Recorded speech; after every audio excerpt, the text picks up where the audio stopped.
Welcome in, One Nation, to another episode of The Latest Buzz. I'm your host, TJ Wengert. Well, to recap this past week, we have to go all the way back to last Monday as both men's and women's basketball teams were on the road, with the women's team taking down Guilford 66-50 to set up a great rematch that took place this past Saturday, and we'll get to that in just a little bit. And for the men, it was an 84-66 win at Shenandoah, anchored by 29 points from Theron Suggs and supported by 21 from Izzy Cash Lockamy. 2 days later, both teams stayed on the road, with the men's team not going too far, but traversing over to Randolph to battle it out with the Wildcats. And after a closer first half, Lynchburg led by 6 at the break, and the second half became the Jordan Parham and TC Thacker showcase, as Parham collected 16 of his 19 points on the day, 4 of his 5 made threes in the second set of 20, and Thacker tallied 14 of his 20 points on the night in the second half. And we also can't ignore Lockamy's second straight 20-point showing, scoring that exact total alongside 7 boards, 4 dimes, and 3 steals. Meanwhile, the women's squad were in Harrisonburg to take on Bridgewater in what turned into be one of the most interesting, so to speak, games that I've seen this year.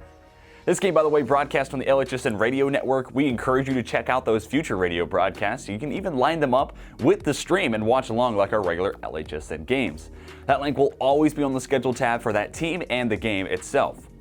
Anyways, to the game, it was a huge second quarter for the Eagles that then put Bridgewater in the lead by 5 at halftime. Lynchburg answered back with a strong showing in the third to put the Hornets ahead by 2 going into the fourth.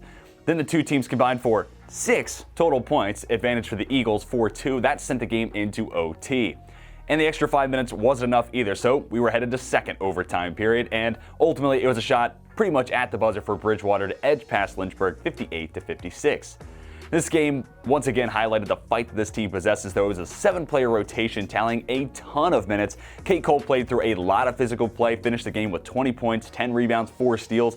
Aaron Green racked up 5 blocks. Brooke Vetter gathered 11 rebounds, 3 steals to go with it. And that's just some of the contributions I'm noting here from this game.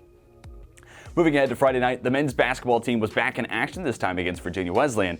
And despite 15 points from Thacker and 13 from Lockamy, the Hornets fell short to the Marlins, good for win number 6 in a row for Virginia Wesleyan, and it ended Lynchburg's 3-game win streak.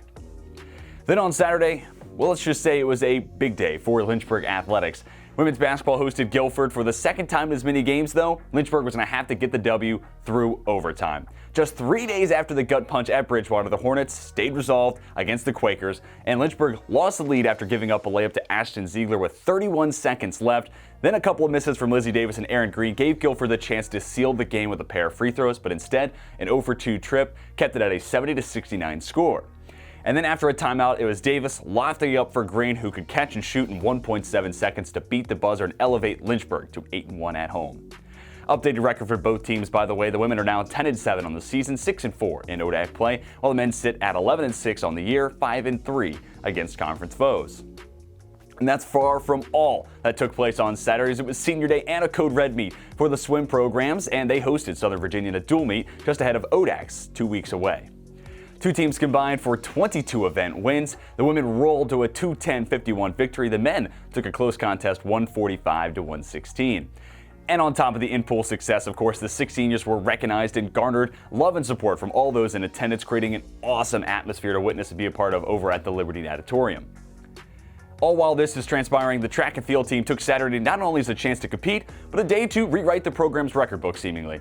Stephanie Burnett is now the Lynchburg record holder in the 5K. Sam Laneza now holds the top time in the mile, taking down one of the longest standing records in program history, held by Ricky Flynn. He set that mark in 2009.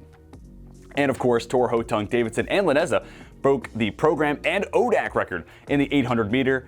Davidson just edged past Laneza, so he has the top spot in the books, but it'll be fun to watch these two all year long, and who knows, that record might be knocked over once again later in the season. That's going to bring it close to this episode of The Latest Buzz. Be sure to head to lynchburgsports.com for more of the latest news, results, and stories revolving around Lynchburg athletics.